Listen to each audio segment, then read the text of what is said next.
is I, a girl with too much. I don't have time on my hands, but I need the stress relief. Okay, hello. It is I, sign. I don't have time, technically.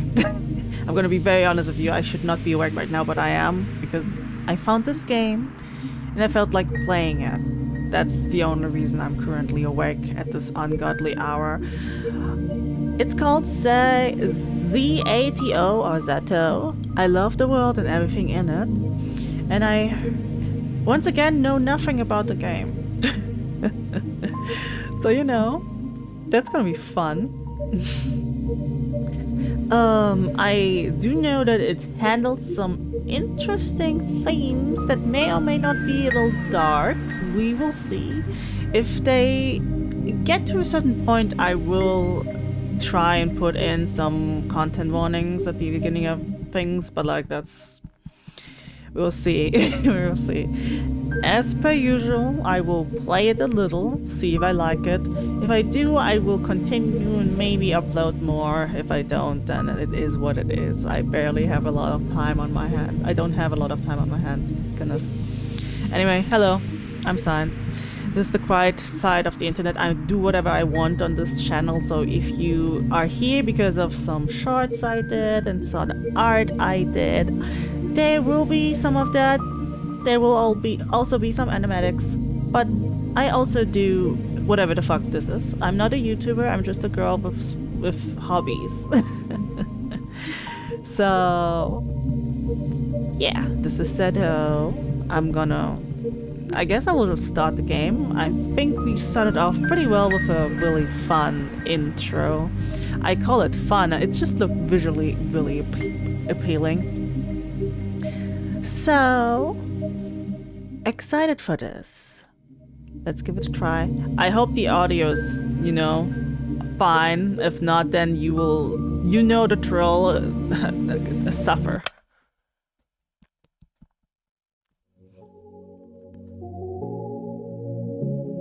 Oh, it's winter. I don't even like winter. I never liked winter. The music is quite loud. It's just turning it on low. Just making sure it's not overwhelming. There we go. Did you know that our sun is a very unusual star? Oops, okay. To start with, it's a yellow dwarf. Those constitute for just 7 to 10% of all stars in the universe. It's an outlier even among those. Most yellow dwarfs are primarily covered with dark spots. The sun isn't. The majority of its surface is bright. In fact, it has 3 times the number of light spots than it does dark spots. Sure, its overall brightness index is nothing special. You could even call it underwhelming compared to other stars of its type. But even so, it works harder than most to shine as bright as it can. And I find that really cute. We've got a nerd over here. Okay. One moment. I don't remember where I read about this. Must have been some newspaper from years ago. But that small piece of trivia still pops in my mind whenever I look up at the morning sky. It's not much of a view, to be honest. Not much of a sky, not much of a sun. I guess that's the kind of region it is. Some people say that the sun is just lazing around in our parts. What with the constant snow? But people that go around saying that, well, they clearly haven't read the newspaper. The more I thought about things like that, and the more I learned, the more I realized how incredible everything is. Oh, that's really cute. I like the sentiment behind all of this. I'm not just saying that to mean amazing. I mean improbable. You can't deny the world is full of great coincidences. It's to the point where I've begun to ask myself how much of it we can attribute to pure chance. The universe was so kind as to give us both a star and a planet with the perfect conditions for sentient life. Just the slightest fluctuation in the composition of our atmosphere, the size of the globe, or the distance between Earth and the Sun, and none of us, none of the beauty surrounding us would exist. Some would call it a miracle. And of course, that's a lovely way to put it. But isn't that giving the world we're living in too little credit?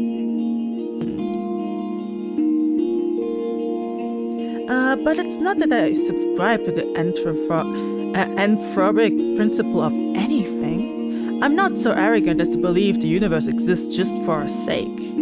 However, I'm not so sure it exists solely to be observed. When a baby is born, it's not preoccupied with how it is perceived. That conscious need emerges later as the child develops self-awareness. Until that point, its curiosity is aimed at its surroundings. So if anything, it's the opposite of what the anthropic principle entails. We're social creatures, so the need to be observed makes sense for survival. But to say that the universe itself shares that priority, it just doesn't make sense to me. Although you can also think about it this way. A child is curious about the world because it perceives the world as external. But what if the child is the world? What if all that it could ever observe existed within itself? What can the all-encompassing universe be curious about? There's nothing but itself, so nothing but itself. There's nothing else to care about in the wide world. It is the world. Duh. Wait, now this makes perfect sense. If I put it like that, I guess the universe has no choice but to be self-centered. Even if this wasn't the case when it was born, what if the universe developed a desire to be perceived by others as it matured? The same way that a child would. And what do we do when we want others to perceive us a certain way? We try to mold ourselves accordingly. I think I get it now. The universe gradually felt the desire to be seen. It wanted to be admired, loved, and observed because there's nothing more a world can do but to observe itself. It's the best and only pastime there is, as far as the world is concerned. And if observation is good, more observation is even better. Of course, an endless universe can observe itself endlessly. You can say that its observation value equals infinity. That value may seem absolute, but it isn't really, not in mathematics. Infinity plus one exists.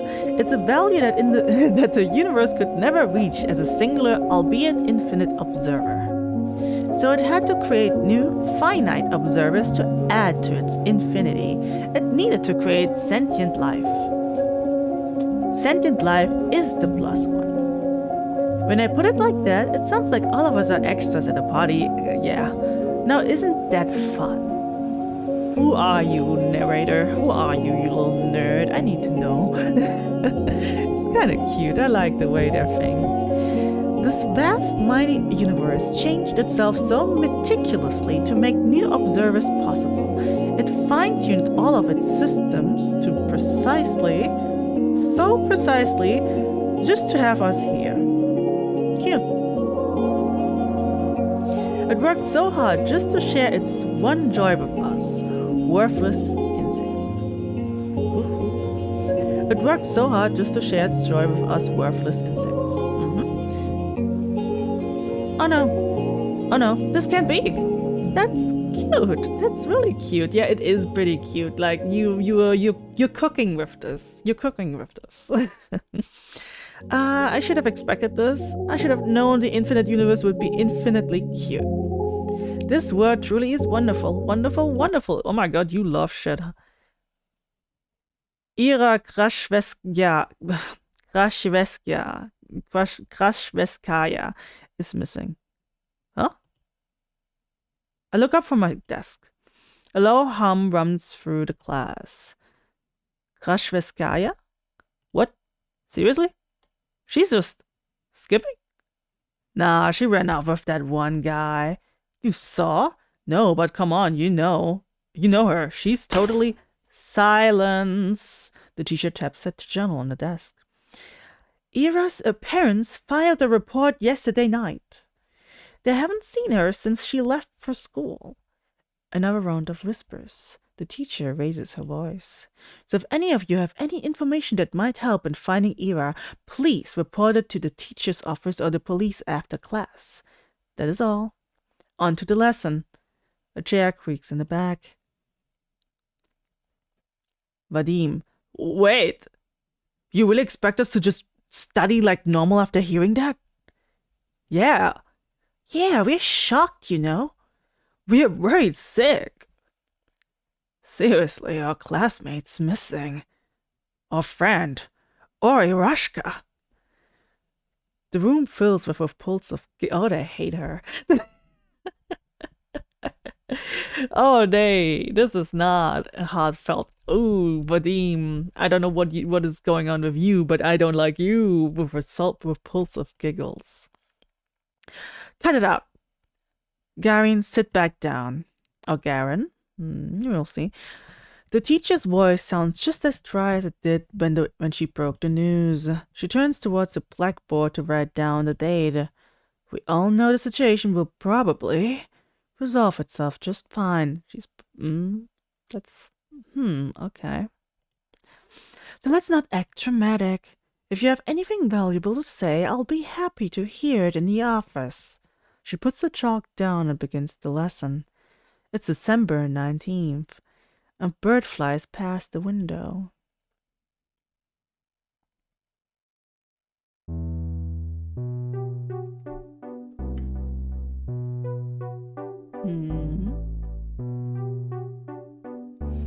Disappearance, give me a break. Aren't you supposed to wait 3 days or something? There's a myth. You can file a missing report whenever, especially if it's a kid. Oh yeah? Hey, let's report each other as missing and see who they're fined first, Vadim. Ha, you're on. No, but seriously, what's with the sudden hubbub? So she didn't come home, big deal. I thought wandering off was her whole thing, right? That's just Krashveskaya for you. Bet her parents just want some attention. Like they need any more of that. I mean, I've heard some weird cases. Yeah, never say never. Crazy is genetic. You think she's in some crack house now? No way. Do we even have any? I wish. At least that'd be something fun to do. Oh, Jesus. Honestly, hey. But she's, like, for sure with the guy, right? The guy? You don't know? Bunch of people have seen them together. It's some older dude. He's like 30 or something? Ew, you serious? Yeah, it's so trashy. I slowly walk behind my classmates as we head to the next lesson. It's irritating. The conversation is ticking me off. I'm not sure why. You know why. I know why. Jesus. It's not as if they aren't making sense. It's not unusual for Ira to wander off somewhere on her own. But like, it's the fact that the parents like set, a missing report. I'm not treating this news with any real gravity. Really, I'm no better than them. There's a trace of worry in my head, but it isn't directed towards Ira. Instead, when I first heard about the disappearance, the thought that flashed into my mind was rather ugly. Now nobody will come to save me. Oh, you're getting bullied? I'm jumping the gun a lot right now. Gross. But regardless of what people are saying, and regardless of what I personally think, that's still a missing person. Her poor parents must be so worried. Just picturing it makes me feel glum. I'm not surprised Ira would just run off somewhere without telling anybody, but still. It's not like we've ever been friends. It would be stranger if I acted all torn up about it, right? She's just that kind of person. Always getting herself in trouble, always hanging out in places she's not supposed to be at.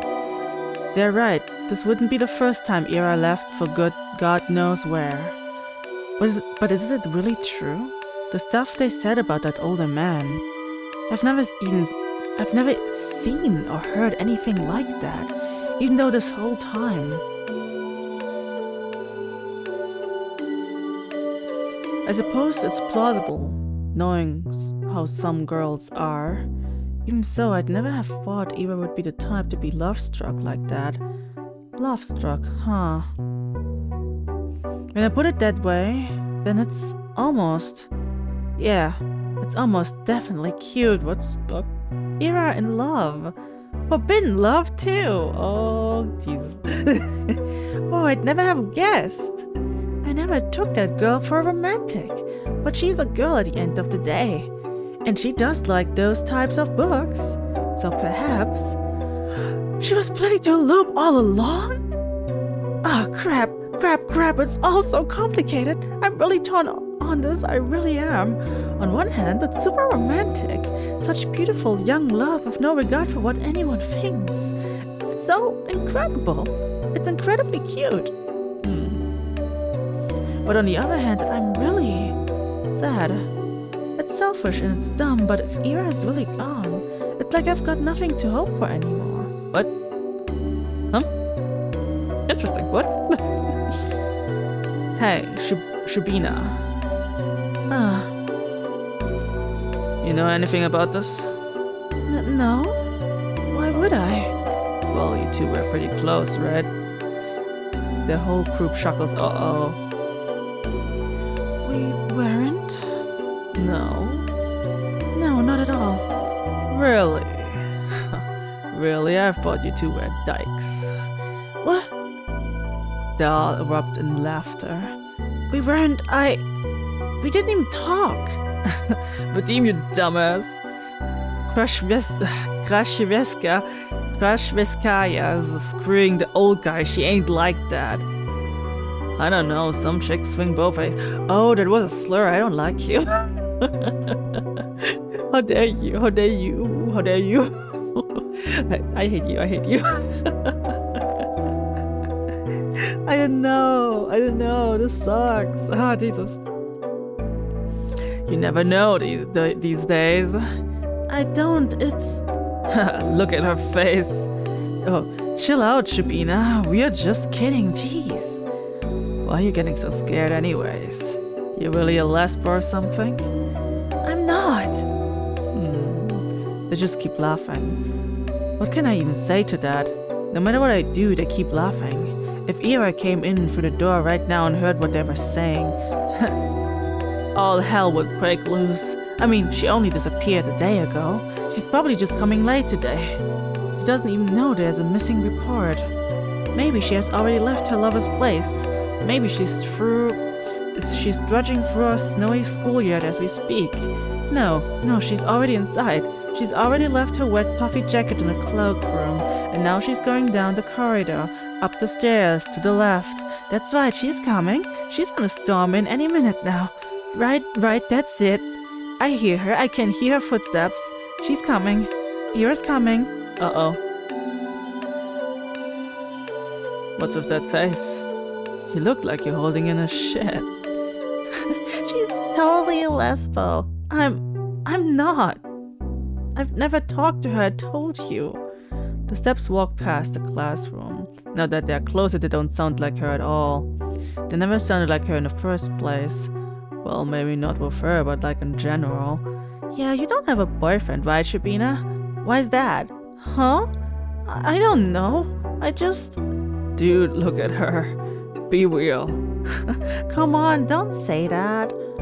What? You want to be a boyfriend? Hey, Shubina, want to go out with Igor? Oopsie, fuck you, Igor. Oh, what? Come on, he's a great guy. Right, Igor? You treat her right. Piss off, man. I'm not doing this. I hate you, Vadim. I hate you.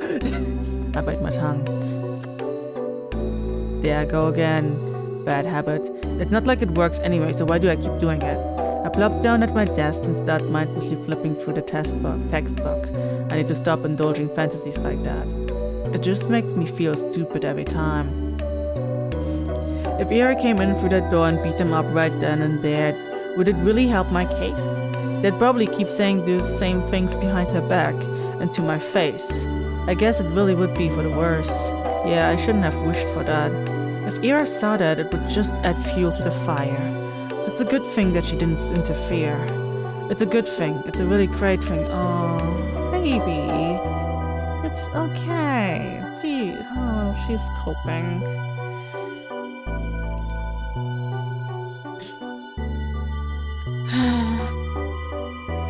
At least these guys don't bother me for the rest of the day.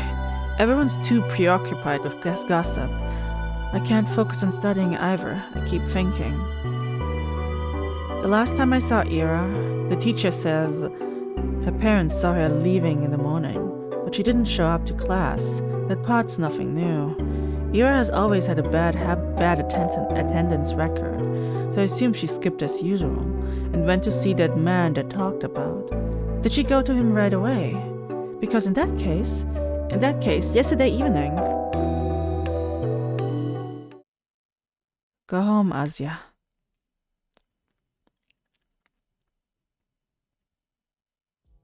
The teacher's office, was it? I'm kinda scared of going straight to the police, but I should. I should probably report that. Not sure if it will be any help, but you know, just in case. And for some reason, the idea of telling anyone what I saw, something about it just doesn't sit right with me. But there's no logical reason for that. I need to get over myself.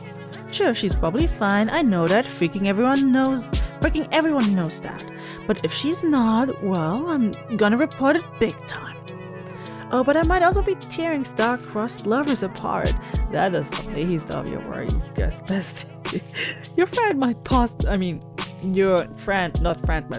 be missing. It probably is for the best to report anything you see, just in case, you know? It's fine.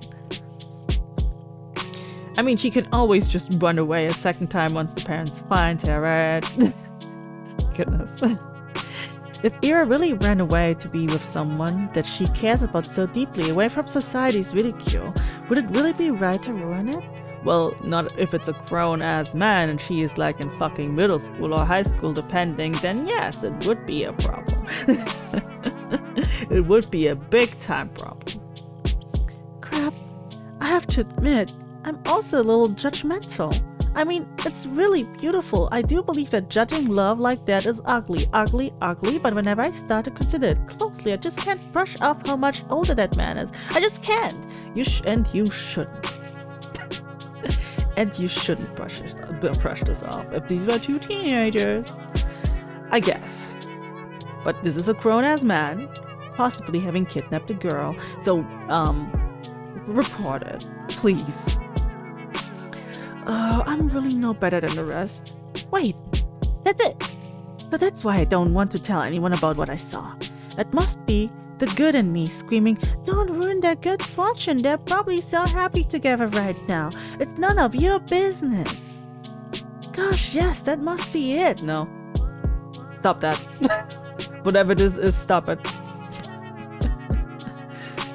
Gosh, yes, that must be it. That explains everything. Should I follow my heart then? Should I keep silent? It's not as if what I had seen will make a difference.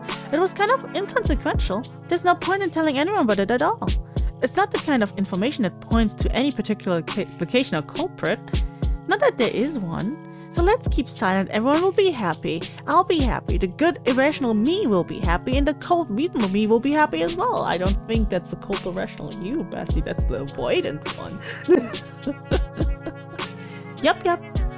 Good job, Asya. You loved it. You solved it. It sure is nice to have a clean conscience. Well, no need to loaf around here any longer. Guess I better head home. Counterpoint. What if, and be with me here, what if Ira is actually missing? Despite all odds, there's always a possibility that she is in danger. If there's even the tiniest chance that my report will help in finding her, then that info is worth providing. And if she really did elope with her beloved, then my testimony won't change a thing, because she will just elope a second time. It's worthless at worst. That's true. If I carefully weigh the pros and cons, the off chance of Ira being in danger and my words being the key to saving her makes for a strong argument. Whoa! My words being the key to saving her. Whoa, yeah! That would be so amazing! That would be cute, wouldn't it? And then I'd come and visit her in the hospital and she wouldn't know how to thank me. She'd say I shouldn't have. She'd say, I told you to leave me alone, dummy, bugger. But then I'd just shake my head and respond, it's nothing. I was just doing what I was supposed to.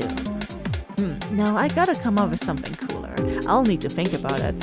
She's gonna aura farmed. That's so cute. Wait. Why is she in the hospital? Yeah, why are you wishing ill on her, girl? Like, what the fuck? This is crazy. Do I hope Ira ends up in the hospital? Jeez, of course not. I don't need my freaking testimony to save her. I hope my testimony is useless because she's already home. Or is calling home, telling her parents how happy she is with the love of her life. That's what I hope for. I just keep having stupid thoughts today. At least I know what I should do now. I've made my decision. I'm going to the teacher's office. Where was it again? I doubt they expect anyone to come. I'll probably look kind of silly. Wouldn't it be the first time? Well, who cares? Walking. Down the stairs, to the right, down the hall. There, that's the teacher. Does she have ADHD? Not to diagnose, but there's a lot happening in your thoughts, my girly paw. Goodness. There, that's the teacher's office. We are in Russia. Goodness me. Oh? A girl. There's a girl standing there right by the door. I think I've seen her before. Is she an upperclassman? Our town is really tiny and so is our school. If I were a better person, I would know her name. She turns to look at me. I'm not sure what she is expecting, so I nod a little. Is there a queue? A queue? To the office. Oh no. I'm just waiting for someone. Okay. Hey. What? Yeah, is that right? Oh? Yes. I guess she's a better person than us, bitch, because she didn't remember our name. We didn't even talk to her, bro. Yes, how did you know? That's kind of a loaded question. How do we know anything? You know? I mean, it's not like we have lots of faces to remember here. You know me too, right? Sorry. Really? Not even a name? Like, not even a letter? God, that's what I was talking about. It's not that I don't care to remember everyone's names. I just don't know where other people get them from. They say that in tiny cities like this, everyone knows each other, but that's just not true. Well, we learn about the people outside of our immediate circles through gossip or common friends, but I haven't made any new ones since the day Toja left. Who is Toja? And gossip. Sure, sometimes I overhear my classmates chatting about this and that, but I don't like listening to them. I don't like their voices, so I try not to pay them too much attention. Wait. When I put it like that, it kind of does sound like my fault. My point is when people regurgitate that idea of everyone knows everyone, the word everyone doesn't include me. I'm not everyone. I'm not like that. I'm different. I don't play by the rules. The name's Marina. Oh, nice to meet you. Nice to meet you too. You got something to share about Krashevskaya? How did you know? What you mean, how? We had an announcement, same as you. They told us to report to the teachers and all. I see. For some reason I thought they only broke the news to us, Ira's classmates. But it makes sense that at least give the upperclassmen a heads up, just in case they happen to know her. Which means, you also know something about Ira? Yep. Oh, that's great. Wait, now I can't play the hero. So you talked to the teachers already? Sure did. Whoa. Well, And what did you tell them? That's between me and the investigation. You can't just spout info like that out in the open, Naja. The world's got ears. Oh. I understand. Sorry. Okay, well, you don't have to apologize. Crap. I'm making an awful first impression. Not only did I not know her name like I was supposed to, but now I look like I don't know the first thing about vigilance. What am I kidding? Who am I kidding? I really don't. I'll just go in then. Marina suddenly blocks my path. No you won't. I'm sorry, what? You're not telling them anything. She gestures with her fingers to detect of each syllable word. Why? Because a bad feeling stood up in my chest. Please don't tell me it's gonna be the same thing as my classmates. Is this because I acted rude? I didn't mean to. Well, I never meant to. I just can't help it, can I? We just met and I've already managed to mess everything up. Damn it.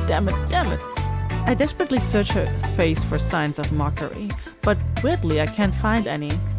I've been waiting for you. Huh? Surprise? Of course I am. No, wait. This has to be some stupid ruse. I'm going to believe this girl and then she will just laugh in my face about it. I'm serious. How did you know? You had told me about you. Really? Yeah. Oh gosh, they talked about me. Oh my god, they fucking hate me. Wow, I'm shocked Marina's being as friendly as she is, considering the kind of description Ira could give. Wait, does that mean she's a friend of Ira's? For some reason I never thought about her having any, at least not at school. That was really presumptuous of me. I'm such a dick. I wonder what Ira's like when she's with friends. I know you saw her yesterday. Huh? I figured you'd want to report it, so I ran here as soon as class ended. I guess it would be easier to catch you between lessons, but I got so caught in all of these stupid rumors. It kinda slipped my mind. She knows? But hey, what matters is that it all worked out. So why are you stopping me? Well, Marina looks around the empty corridor before lowering her voice. If you tell them about yesterday, you'll make everything worse. Huh? Let's not talk about this in front of the office, okay? Come on, let's go. She takes a step back and beckons with her hand. I'm not sure what she has in mind, but it doesn't seem like a prank. Still, wait. I know Ira's probably fine, but isn't it better to play it safe? The faster we share all we know with everyone, the... Right, you! I just said what we shouldn't talk about this stuff where the adults can hear. What? Marina grabs my hand and starts dragging me down the corridor. She's not exactly being quiet either. All of my stumbled protests sound so weak, they might as well be white noise to the other girl. Yes, I spent half the day doubling whether I should report out at all. So what? I carefully examined my options and came to my own conclusions. I deserve to see it through. I deserve to testify. Let my girl testify. Let her speak her truth. But some part of me is relieved that the ultimate choice was made for me. True. Understandable, Westy. Speak your truth. Live your truth. Do what you need to. I mean, that silly gut feeling I thought I overcame with reason has come out on top. So there was something to it in the end. So I was right. My heart was right. Sure, I can't actually know that since I'm yet to hear what Marina has to say, but this can't be pure chance, can it? And if it's not, what does it actually hinge on? Did Marina show up because the world knew to stop me for the sake of something more important? Or did Marina show up because I subconsciously wished for something, for anything to stop me? You manifested this. Whatever it was, I guess I don't mind this after all. I think I'll stick to the grand narrative angle for the time being. Good luck. The world bending itself to the will of some worthless gnat is a preposterous idea. But it wouldn't be the first time for me, would it? And the fact that the world, for any reason, has decided to guide me towards the right path, That's so endlessly sweet. That's so cute. Down the stairs to the lobby to the courtroom. I don't resist anymore. Marina drags me along and I can feel my doubt turning to excitement. Me when a bad bitch tells me what to do. This is definitely the right path. This girl knows about Ira. I want to know more about Ira too. The worldwide world wants me to know. Okay. Now we're overdoing it, bestie. Now you're going too far.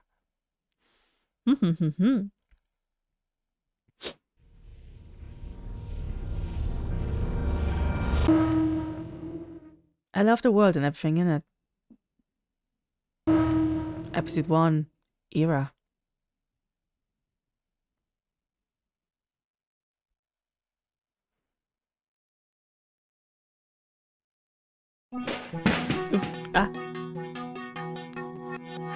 What the hell is your problem?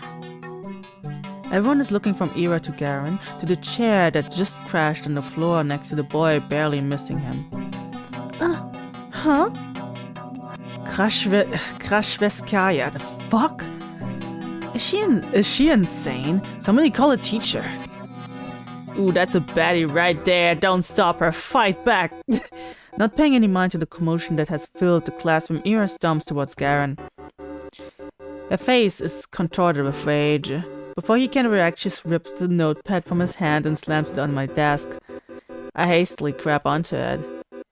Read that again, I'll kick your teeth in. Huh? Are you nuts? Ira doesn't respond. For a second, she just glares at him, then turns around and stomps back to her desk. The classmates who were caught up in a laughing fit just a moment ago are now watching her in silent bewilderment. They scoot out of her way as she retrieves her bag, then heads towards the door. Crazy bitch! She ignores him. Krashveskaya, where are you going? Bump. Hey! Ira forcefully pushes past the teacher. You... Krashveskaya! What do you think you're doing? Your parents will hear about this. A threat falls on deaf ears.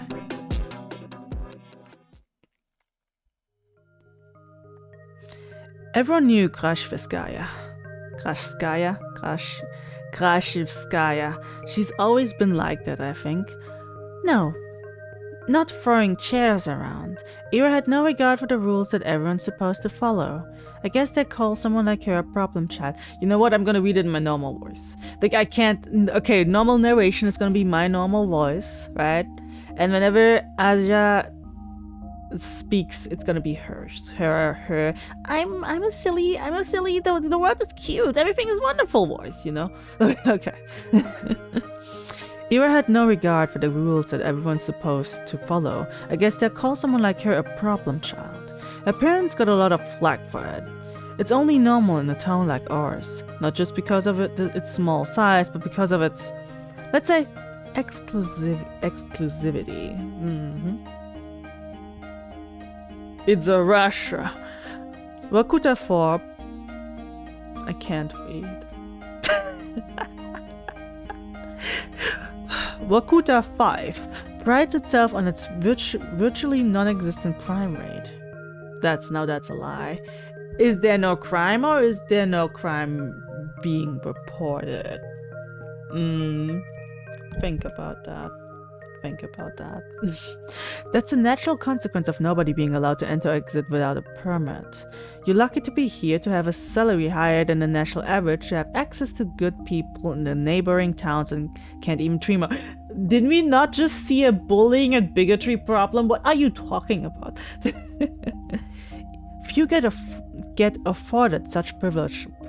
Last time I checked, our population hasn't even hit the 6K mark. Ooh. So when someone like Ira appears on this tiny society's radar, she's not just seen as a delinquent, she's a puzzling stain on a community that's meant to be spotless, like a weed that's sprouted in a painstakingly maintained flower garden. Of course, it's not as if she had appeared out of thin air. It's all in the family, they say. The blame falls on the people responsible, that is, on Ira's parents. And questions begin to arise. Why is Krashreski's daughter behaving like that? Is there trouble at home? Do they believe this is acceptable? Do they not teach her discipline? Do they not understand how fortunate they are? They have been granted so much, yet they can't do the bare minimum in raising their own child. Do they really want to be here? Do we want them to be here? I've heard a lot of talks like that.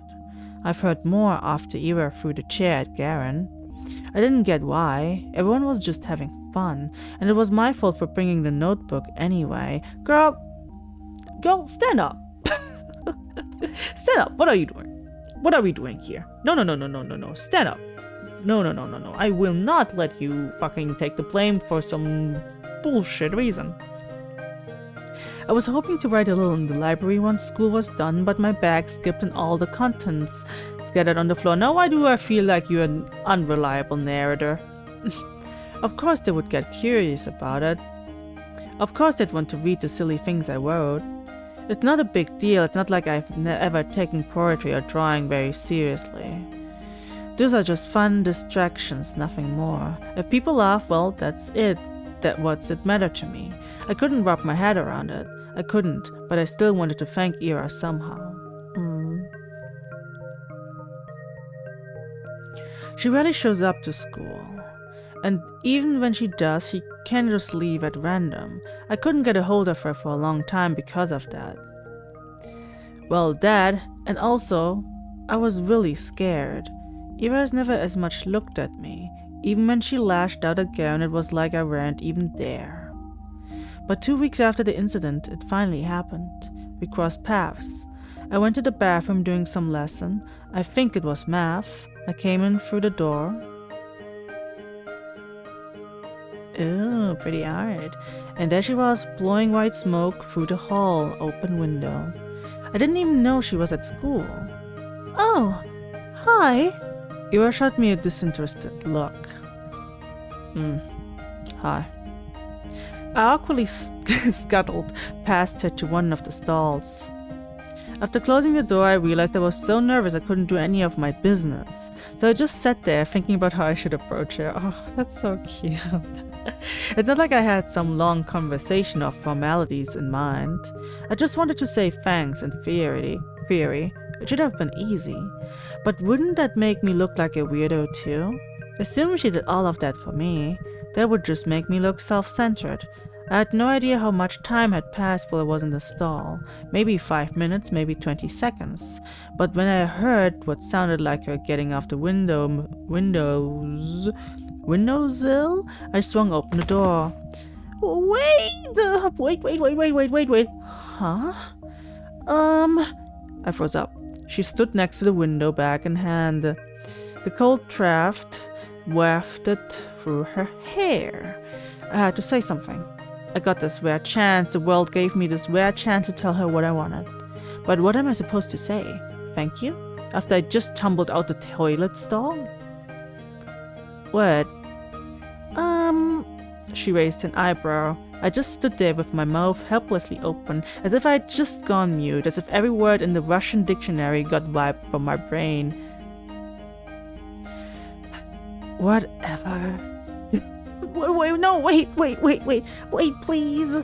I took a step towards her and she jolted away like I were a leper.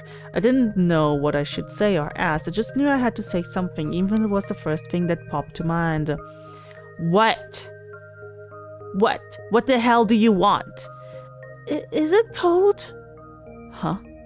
The window. Well, when you sat smoking there right by the window, I thought, weren't you cold like that? She blinks.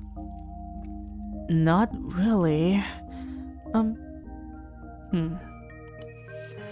Maybe a little. Thought so. Anything else? No. I mean, yes, I'm sorry that you got in trouble. Huh? Well, I heard you got into a lot of trouble after that. You know, when Garen read my stupid poetry. I'm sorry for that. She eyed me for several seconds, which to me felt like an eternity.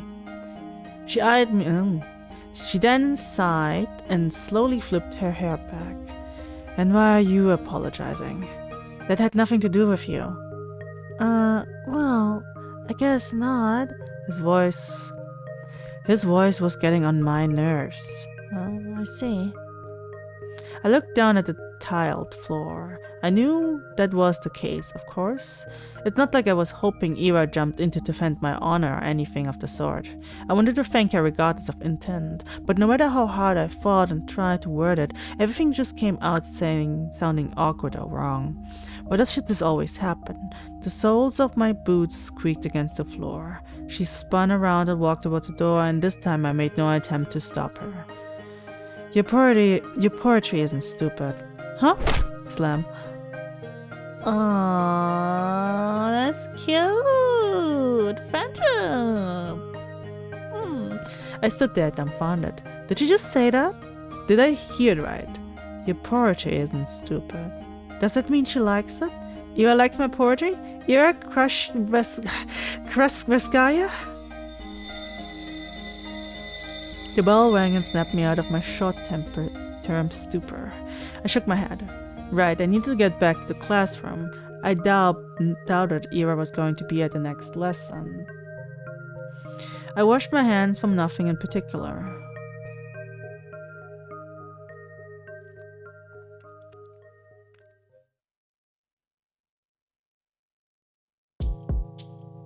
Weeks passed. My life didn't exactly change. I went to school the same way. I sat through the lessons, then went to the store, then to the library or for a walk, and then, when it got dark, I headed home. Day after day. Huh? My notebook. I just left to get a snack from the cafeteria. Where did it go? Oh, Shabina. We borrowed your homework for a second. You don't mind, right? That's fine. Thanks. By the way, is this supposed to be you? He lifts a scrap of paper up to me. Oh no. I forgot I left it in there. Oh no. No, it's just a drawing. Yeah? You sure? It really looks like you if you were pretty. It's not me. Whatever you say. Sometimes my classmates joked around with me. Oh girl. Oh my god. She makes me sad. She makes me so sad. Stop that. Oh, jeez. Okay. Whenever that happened, my thoughts involuntarily drift to Ira. She still attended classes, albeit irregularly. She always vanished during breaks. I don't know where to, and I wouldn't dare ask. Sometimes, something told me she'd say none of your business if I did, and she'd be right. But even so, I kept imagining the scenarios in my head, not just when I was being laughed at. I stared doing it when I was walking home from school or to the store or just wandering the streets, killing time. I kept thinking about how funny it would be if I bumped into Ira. I thought how interesting it would be if we talked. I even tried to stay out longer. I started to take new routes. It's embarrassing to think about it now. But... Ira! She just walks past me in the corridor. Not even a nod, not even a look in my direction. I guess I don't exactly stand out in a crowd, but no, it's my fault for mumbling. I should have spoken louder. Even though it took all of my courage just to muster that much. Even though I definitely think she should have heard it. Hey, Vadim. What? Remember when I gave you 50 kopecks? Can I have it back? Huh, 50 kopecks? When was that? Last Friday? Jesus, you remember things like that? Can I have it back? Man, I don't even remember taking it. You sure you're not making this up?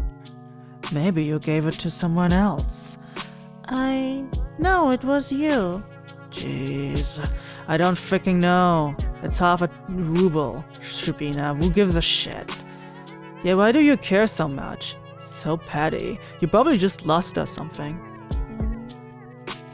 My eyes keep snapping to the doorway. It's empty, of course. What am I waiting for? Even if she showed up, what would she do? Mock him in front of everyone? That would be really funny.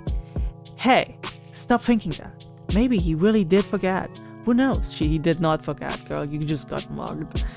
I really shouldn't be upset. It's not that much. You could go grocery shopping with that, but it's not the end of the world. I'm not exactly starving. Lately, I've been eating too much junk anyways. Yeah. Oh, girl, stop. Oh, the way she's trying to just recontextualize everything and like just downplay what is happening to her. Oh my goodness, I know it's severe cold, but come on, please. Oh, okay. Maybe if I eat less of the stuff, my skin would clear up. That'd be nice. Aja, you don't use makeup at all, right? No, I don't. You're not allowed to, though. What are you saying? They allowed it last year. Really? Nobody gonna send you home for it. Oh, that's good, I guess. These girls really talk to me. They're usually pretty nice, though. At least when they're not joking along with the guys. I think one of them likes Vadim. She laughs a lot whenever he says anything to me. I suppose we have very different sense of humor. Oh, girl. But you never tried it before, yeah? Makeup? No, never. Seriously? You're like 15 already. 14. Same thing. Like, you gotta learn to do it at some point. Especially with that complexion. Well, I'm not really... Hey, how about we help you out? Don't accept the help there. This is a scam. This is a trick. Eh? Yeah. Just some light makeup and you'll see what it's like. I don't know. Come on, it's gonna be fun. Yeah, you're gonna love it. Alright, but... Yay! Come on. Oh, Jesus. I don't think people do unpleasant things on purpose. Nobody wakes up in the morning with the goal to make somebody feel bad. I really believe that. If someone is doing something hurtful, they don't fully understand it. So I shouldn't wish bad things on people who don't really know they're being mean. I shouldn't wish for Ira to appear and interrupt them or to scream at them or punish them or anything. I can still hear everyone laughing as I run out to the corridor. I'm covering my face. I don't need any teacher seeing me like that. At least the toilet's closed so I can wash this mess off quickly. Oh, I should stop falling for these pranks, but... sorry. I lift my face up without thinking. Oh no. The hell? Ira jigs away from me. I can't blame her. I must look like an insane person. Yeah, I look awful. God, I can't handle her looking at me like that. I'm sorry. Huh? I run past her. Run. I just need to get to the restroom. I just need to wash it off. After about a month, reality had dawned on me. I kept telling myself that Eva's action had nothing to do with me. She told me that much, and in no uncertain terms. She said that, and I kept repeating it again and again and again and again, but I didn't believe it. On some level, I still held onto the faint hope that Eva pitied me, that she cared about me for God knows what reason. Because she wanted just anyone to possibly care for her and the things she's going through. Jeez. Yeah, okay. No, really, what was the reason? Her lashing out at a classmate she found annoying, one who just so happened to make fun of me, her not joining in, her telling me she liked my writings. She didn't even say that much. She said they weren't stupid. Oh. 3 coins clinked against my desk. 20, 10. So you remembered? There. Thanks for the unforgettable night. What? Everyone erupts in snickers. What is going? What? Fuck you, Vadim. Hey, you're a cheap deal. You free later? Very funny. Oh, please, Shabina, get a sense of humor. Your face is dragging down the class morale. That's right, dude. You're doing us all a disservice. Think of your classmates for once. I let myself believe something would change. I thought about it as if I deserved it, as if I didn't have to have it good enough before, as if my life had any real problems. I was just being greedy, plain and simple, getting my hopes up over some silly coincidence. It's all so stupid I can't help but laugh. Ha ha ha. But it's okay. I know better now. I was being ridiculous. It's shameful to admit too, but better late than never, right? I got a little too caught up in my own little world. And hey, even if they didn't amount to anything, I can still appreciate those little encounters of air for what they were. Brief but wonderful moments. I could reminisce fondly about the one time I lucked out and saw Garen all scared and confused, or that one time somebody gave my work a compliment, backhanded as it was. I could do that because everyone does that. Everyone has those little things that they look back on with a smile. It's beautiful in its own way, is it not? Our whole lives are a series of episodes, both good and bad. It doesn't matter if they grow into a bigger story, because each moment has a lot of merit of its own. It's something I should learn to be content with. It's something I've been perfectly content with until now. Until I decided that what I had wasn't enough. Speaking objectively, what is there to complain about? No, seriously. I live in the prettiest part of our vast country. I have a comfortable roof over my head and even my own room. I have 2 living parents. I have wonderful hobbies to enjoy, paper to write on, books to read, TV to watch. I buy myself treats almost every day after I'm done with school. I have good grades and teachers tell me I have great potential. My classmates also recognize how studious I am. I help them with their studies when they ask me to. That's right. I've got classmates that I can always talk to. Guys I can laugh along with, even if their jokes don't always land. Even my sense of humor isn't the best. All of this is... I have all of this. Right here. Right now. Everything that a girl my age would ask for. So why did I act as if that weren't enough? You idiot. Wait, ooh. What?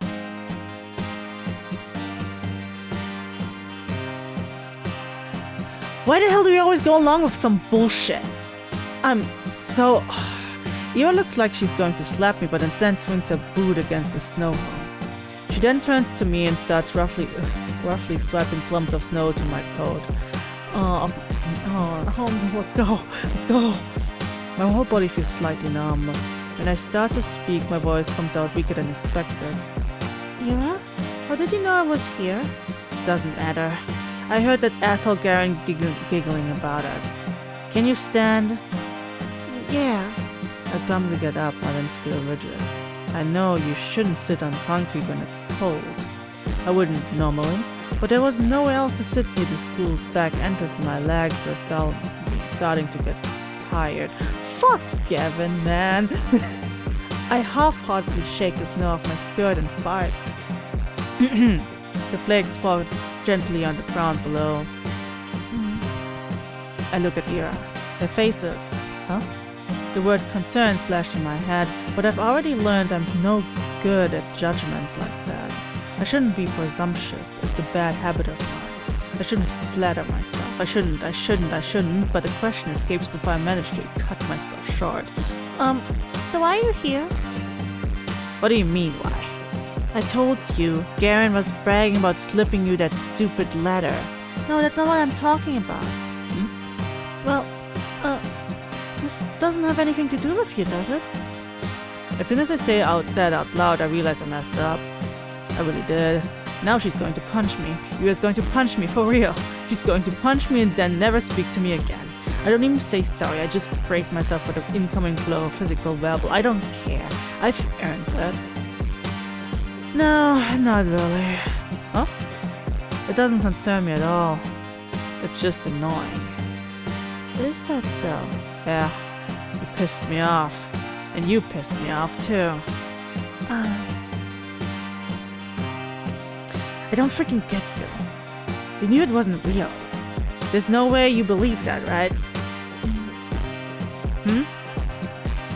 Right? I didn't believe it. I'm not that stupid.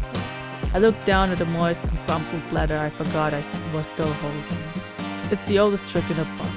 A love letter prank. Really? I stare at that shriveled up piece of paper, and something about its whole existence feels extremely sad to me. You want to burn it? Huh? I have matches. Oh, no thanks. It's wet anyway. I fold the letter and shove it into my pocket. It will get damp inside, but I don't care.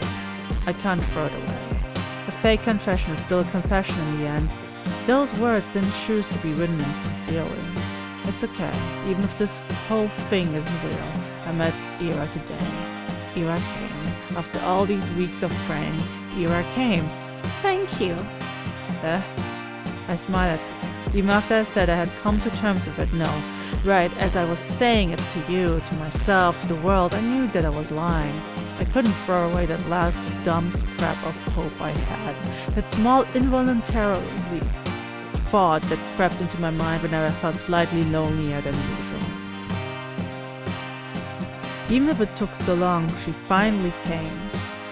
I didn't do anything, really. Flustered? Ira's flustered. Is she flustered? Really? That's so cute. That's just so cute. Huh? What's with you? Alright, I'm grinning like an idiot. Sorry, I'm fine. Whatever. I'm going home. What? Already? Ira gives me a quick once-over. You... take care. Yeah, okay. Bye-bye. We wave at each other and I watch her disappear behind a corner. I hesitate. Maybe I shouldn't. It feels like there's still so much I want to say to her. I don't know what or why, but I just know that it's a lot. I turn and walk a couple steps in the direction of my home. No, change my mind. I run back. But my legs are still so stiff. I turn to the same corner Ira passed not even a minute ago, and she's already gone. I sigh. The snow here isn't deep enough to leave clear footprints. Not that I'd be desperate enough to follow the footprints like some stalker. Ha ha ha. Why does she always leave in such a rush?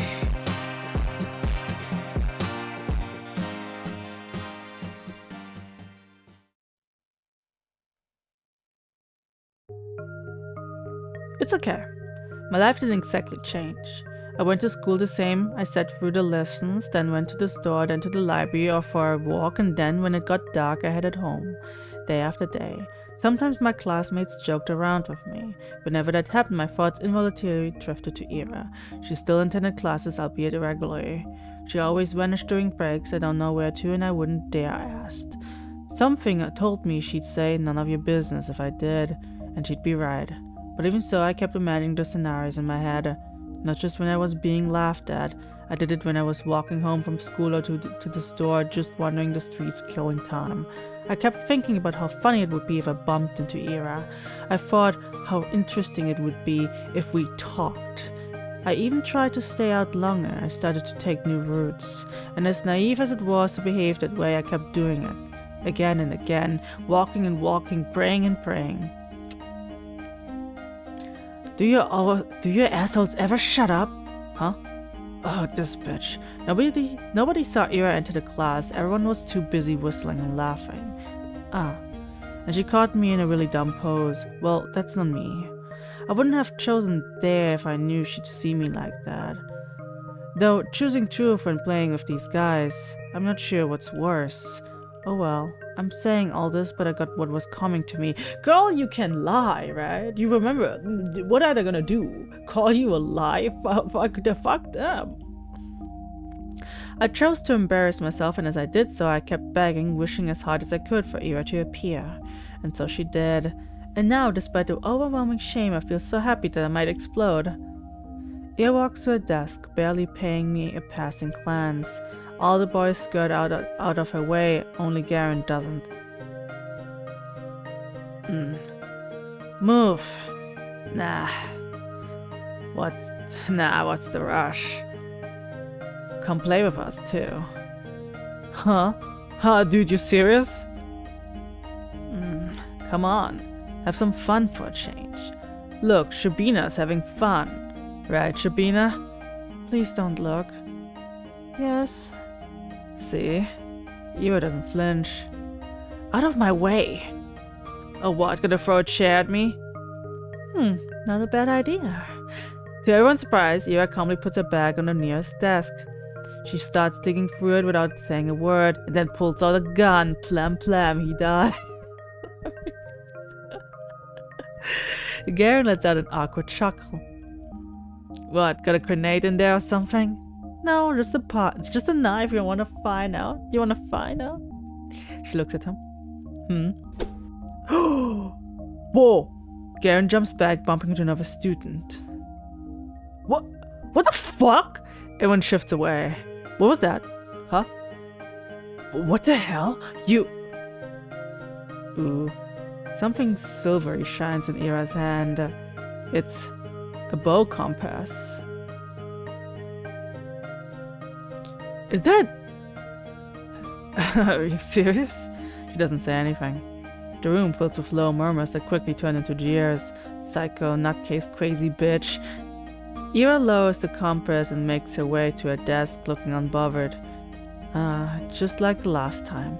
Ira saves me without acknowledging my existence. Maybe some onlookers know. Most people think she didn't plan on helping me at all, and that's what I'm inclined to think as well. Yet, my unreasonable heart is still elated, and I'm getting some really silly thoughts.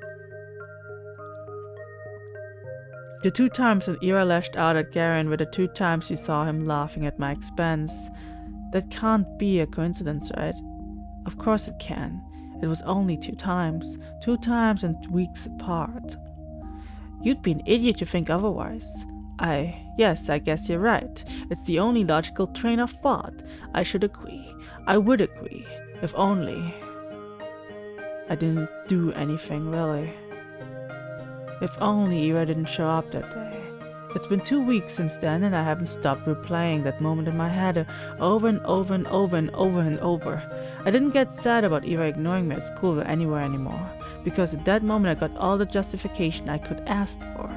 It was everything that I could have hoped for. But I'm still a very greedy person. It's still not good enough. Ooh. I still keep looking for her when I'm out. It's almost ridiculous how hard it can be to catch a person in a town this small. So at some point I started to wonder. I saw my classmates regularly just out and about, strolling along the main street at the courtyards, at the community center, at the store, at the cafe. They weren't hard to run into, but it was as if Ira spent all of her free time at home, which could be the case, but didn't sound like something she would do. From what I heard and could assume, she didn't have the best relationship with her parents. Spending hours on end in a home like that every day, no, I really doubt that. The other, more probable option was that she preferred the outskirts. Maybe she didn't want to be bothered. That sounded like her. Did you actually go there? Well, despite that being highly likely, I was hoping to do just that, bother the heck out of her. I felt almost brave about it. Ira could totally get pissed. She could push me away. She could even attack me. Whoa! But for some reason I really didn't think she would. My breath halted. Oh. Hey. Hi! The vents near the research institute expel hot air. Nobody really goes here, aside from the staff coming out for smoke. I never ran into any, but the ground here is littered with cigarette butts, so that's a safe bet in my book. Why is Ira here of all places? Again? How many times can you buy into stupid pranks? They seriously sent you all the way here? What? No, I didn't get any letters after that. I'm just taking a stroll. A stroll? Here? Yes. Okay. Ira gives me an incredulous look. Do you, smoke? No, I don't. Why? It's a smoking area. Yes. I know that. You wanna try that? What? Smoking? No, thank you. Okay. She shrugs. Awkward start. I can't let it end here. I need to just, and what about you, Ira? What about me? Why are you here? Were you at the institute? Yeah. Something like that. Something like that? My mom works here. She forgets her lunch sometimes. Oh, you bring her lunch? That's what I said. That's so sweet. I mean, it's really nice you look out for your mom. It's whatever. It's not. I know it's not. With all I've heard about her family, the fact that she still goes out of her way like that, it's really amazing. The thought of doing something like that for any of my parents has never crossed my mind. I mean, if I were told to deliver something, I would, but Ira's different. She wouldn't do something just because she was ordered to. She'd have to really care about it. Oh, crap. That proves it. Ira and I weren't cut from the same cloth. When I spend my days looking for excuses to stave off the minute I have to come home, Ira is cooking, packing lunch, and carrying it to the edge of the town.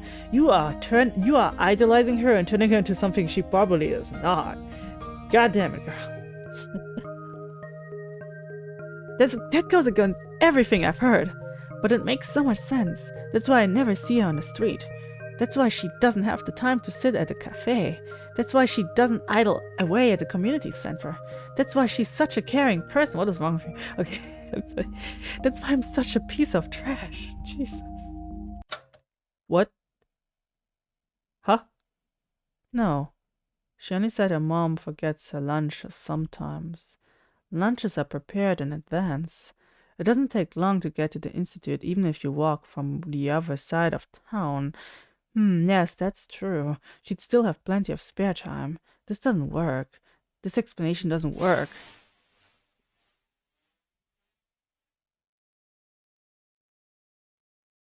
He walks back into the building.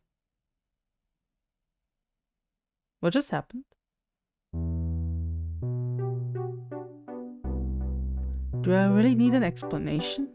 It's not my business. I'm not so delusional as to believe we're close enough to share something like that.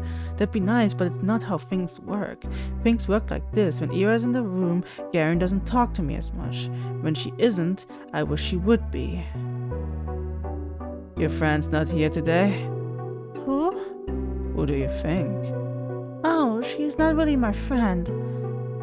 You're Pitbull then. Pitbull? Hey, that's spot on. You can't make a harmless joke around that chick without her throwing a conniption fit. Whatever. It's annoying as shit. They think we're friends? Well, not really. But looks like they have picked up on it. On Ira reacting like that to me being used as a laughingstock. So it wasn't just me. It's not just my wishful thinking. Haha. That's nice to hear, even if I still don't know for sure. It's the most comforting thing I've heard of Garen's mouth to date. At least she barely shows up. Yeah, they'll probably kick her out before New Year's with their attendance record. Good riddance. Uh-oh. That's right. Ira can't possibly be meeting the minimal attendance requirements. I don't know about her grades, but... Wait, I don't think that can expel her. Huh? Why not? We're the only school in town. Where else is she going to go? Where else is she going to go? Damn, good point. Phew. Well, her parents can just send her away. You mean to another town? Yeah, to a relative or something. What? No. Oh man, now that you say that, everyone pretend to be surprised when that happens. No, I hate how they are right. I hate that I can't see that happening. Everyone talks about it, how Ira is a nuisance to her household.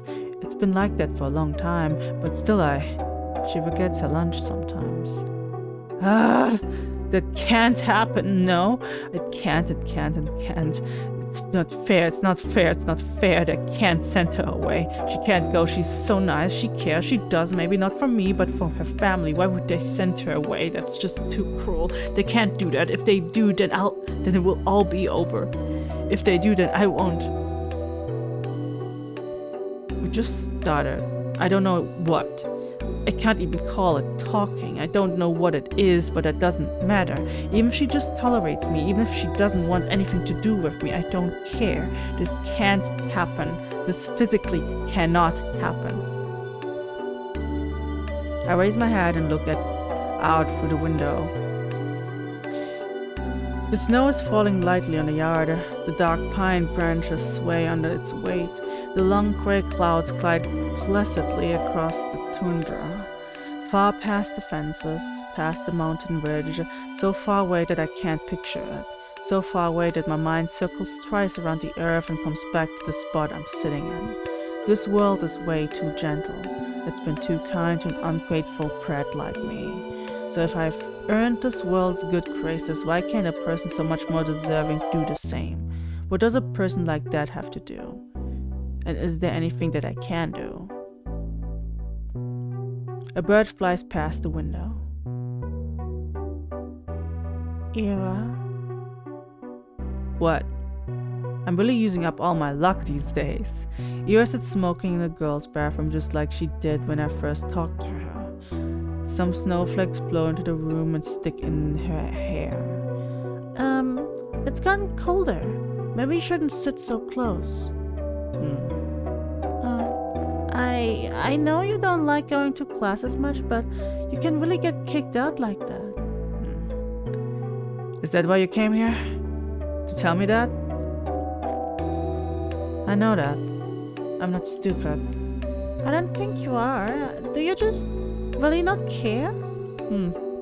Everyone says that we get sent away. That your parents will send you to live with a relative. Is that true?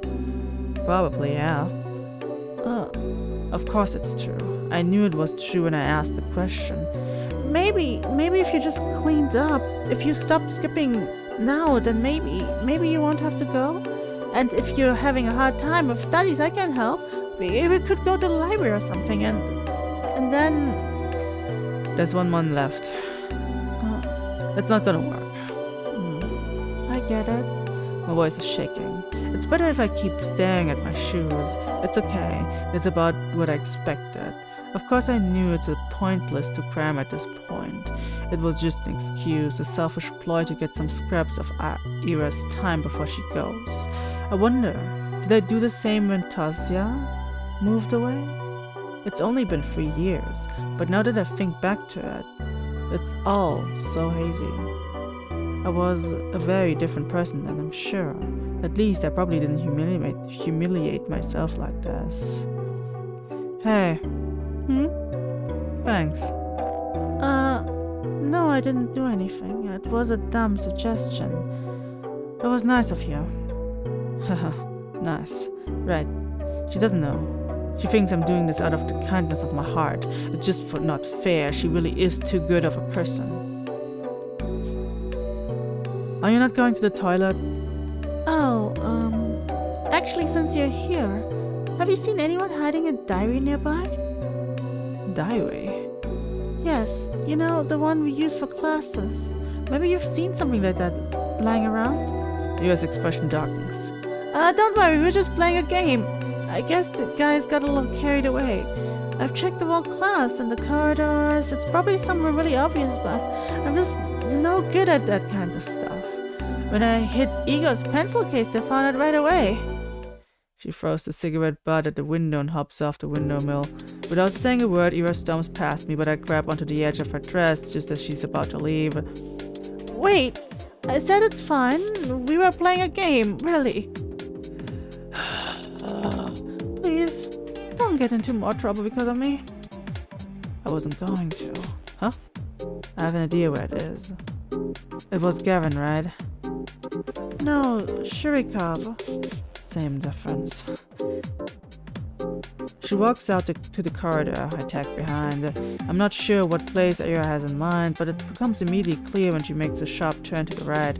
Wait, serious? She swings open the door to the boys' restroom and loudly marches in. Yeah! Some poor guy tumbles out, almost colliding with me. Sorry. We're so sorry. He turns and shakes his head at me in disbelief. I mean, what's there to say? I follow Ira to the bathroom. Ugh, the smell is so much worse than this one. I look around and see Ira's hand reaching above one of the stalls. Ah, there it is. My diary. Right by the tiny window at the top. Ira steps on the toilet bowl. Please be careful. I'm fine. She grabs onto the flush tank secured by above. Then, using it as an anchor, she reaches for the window wheel. Catch! Pep. I clasp the diary in my hand. It's really been here all along. I look up at Ira, who's now awkwardly trying to get down. Wow, thank you. Yeah. What? Bam. Ira almost loses her balance and jumps just in time. The bowl makes a loud clang as she hops off. Whoa. Are you okay? Yeah. Let's go out of here. Let's get out of here. You think it's broken?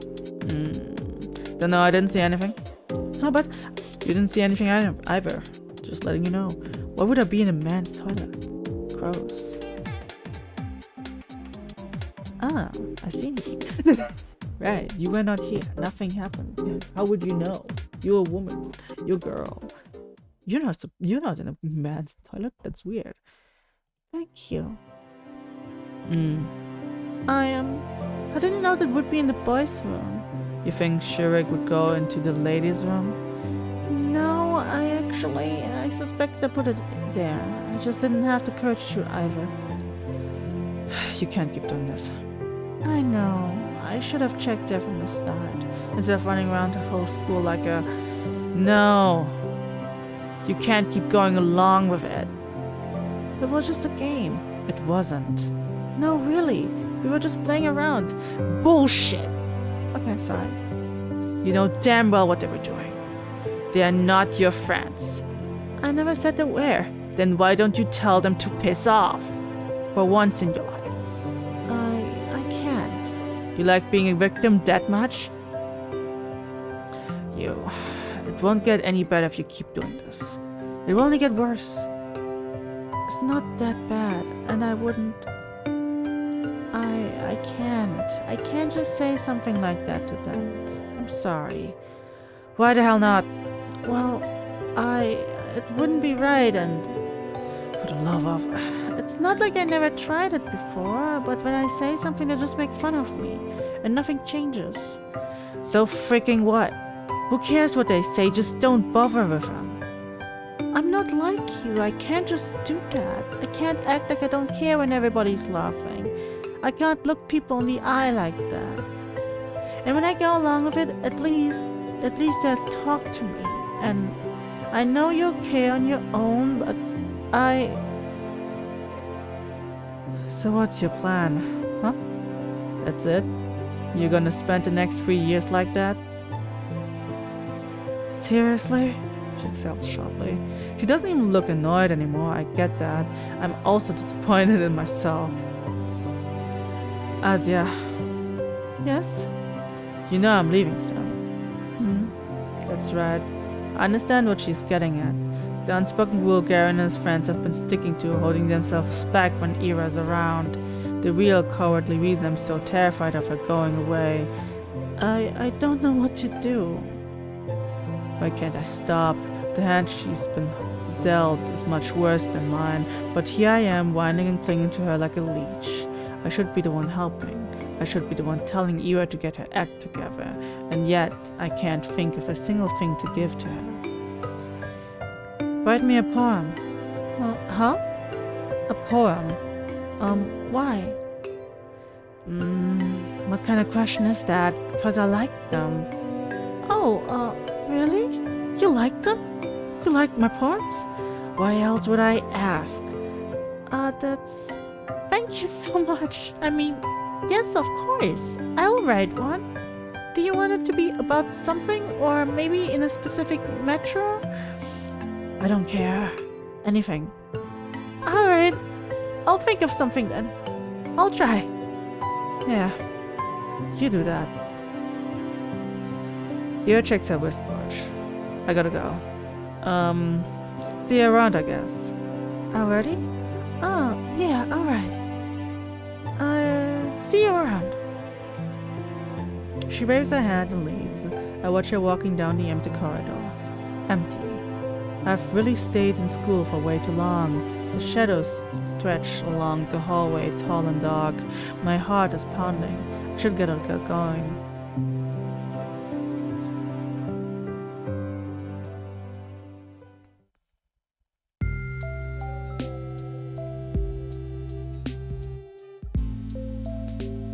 My life didn't exactly change. I went to school the same way. I sat through the lessons, then went to the store, then to the library or for a walk, and then, when it got dark, I headed home. Day after day. Sometimes my classmates joked around with me. Whenever that happened, my thoughts involuntarily drifted to Ira. She still attended class. She vanished during breaks. I never asked where to. I kept imagining scenarios in my head, not just when I was being laughed at. I did it when I was walking home from school or to the store, or just wandering the streets, killing time. I kept thinking about how funny it would be if I bumped into Ira. I thought how interesting it would be if we talked. I even tried to stay out longer. I started to take new routes. And as naive as it was to behave that way, I kept doing it. Oh. Ira! Hi! What are you doing here? Yeah, points to a cigarette. Oh, no, I mean, what are you doing at the center? Came to return some books. Oh, so you go to the library?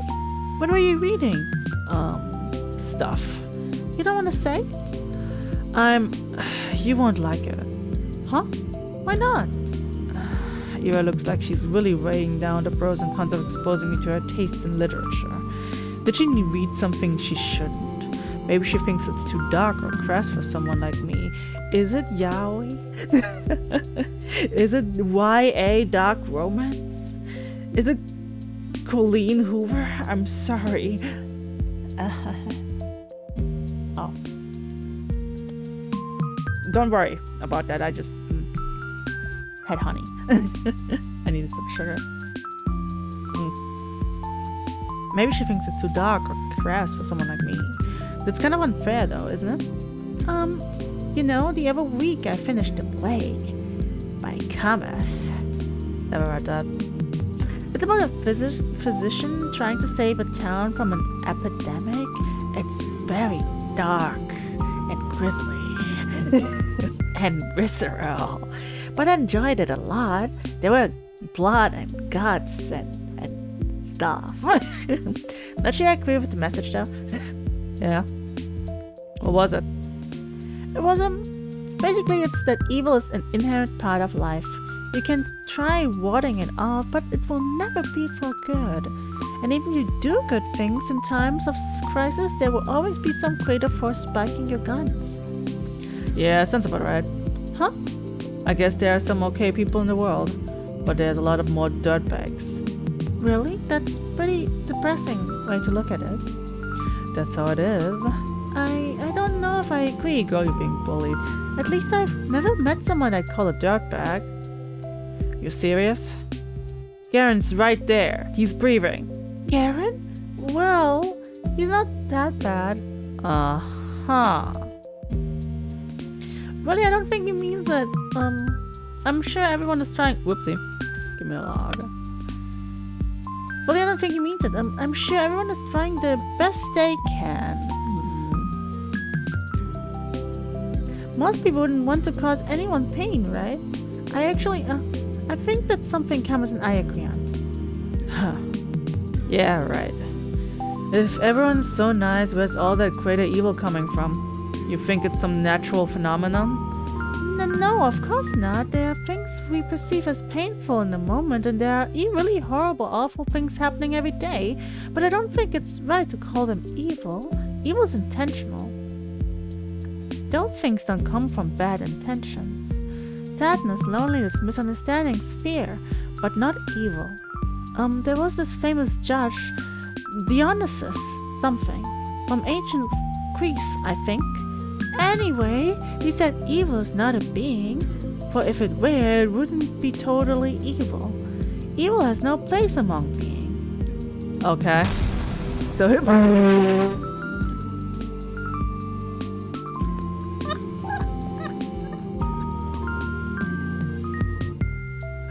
No, you can't do this.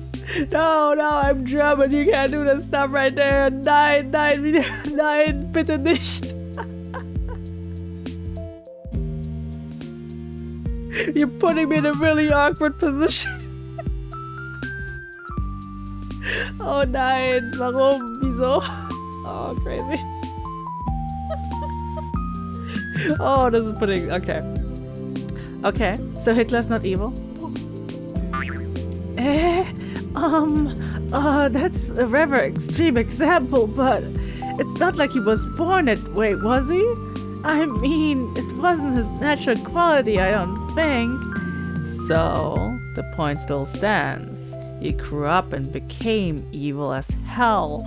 Evil exists, it's freaking everywhere. Just cause there's a reason for it doesn't make it better. Of course not. I just don't like when it's described as something omnipresent. Omni what? It's like, it doesn't matter. What I'm trying to say is, we aren't born with some big evil force inside us. I doubt the universe is any different. What? The universe ain't a person, of course it's different. Well, yes, it's not, I know that. But it is a kind of being, right? I mean, since every being is pure by default, girl, you are losing. You are losing this baddie. Stop. You're losing her. You're losing her. You're losing her so much from this. Like, I would sit here and listen to you talk all day, but like, I don't think she is the right audience for this one.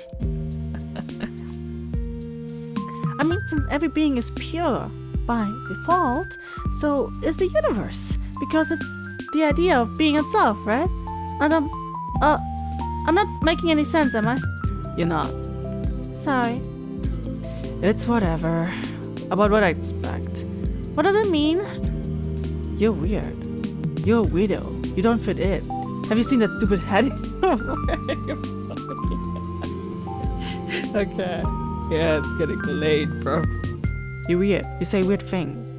For a second I feel a lump rising in my throat. But then I realize something. Ira doesn't look annoyed with me. In fact, it's like she's not repulsed by me at all. I don't really get it, but it must be nice being able to think that way. Like everyone is good deep down, like nobody would ever hurt somebody on purpose. That's a sweet world you're living in. How do you do it? If I were you, I'd be angry as hell. I am angry as hell, look at me. Aren't you pretty angry already? Angrier? Whoa, even angrier. Yes, I'd be 100 times as pissed. Scary. You bet. I imagine you're throwing 100 chairs. 100 chairs flying towards 100 Garens. Chairs flying, bow compasses swinging. Ira is like a body staff. I think I'm gonna have to at some point I need to end this stream. Ira's like a whatever. Dozen of hands, half are for holding furniture, half are for stationary. A halo of chairs and compasses. A halo drawn with a compass. Every new compass draws another halo. 100 times more compasses, 100 times more halos. Ira is surrounded by 100 halos. We talk for a little while longer. Just idle chatter while she finishes her smoke. I tell her about some of the books I've recently read. My impressions, my interpretations. I'm not exactly used to sharing those, so my thoughts come out sounding dumb and crumbled. She keeps listening though. Every time I say something, I search Ira's face for signs of boredom. Maybe I'm just not looking hard enough, but I can't find anything of the sort. Oh jeez, I feel so happy it might die. I gotta go. She puts out her cigarette butt. Oh, really? Yeah, plans. Ah, I understand. But, some of those novels sounded kinda interesting. I'll check them out if I don't forget. Really? Please let me know if you do. And I'm sorry for that stupid philosophy talk. Can you shut up with the freaking apologies? I just said thanks. I sorry. Ira gives me a look so threatening I cut myself off. Right. I hope you enjoyed them. She nods in approval.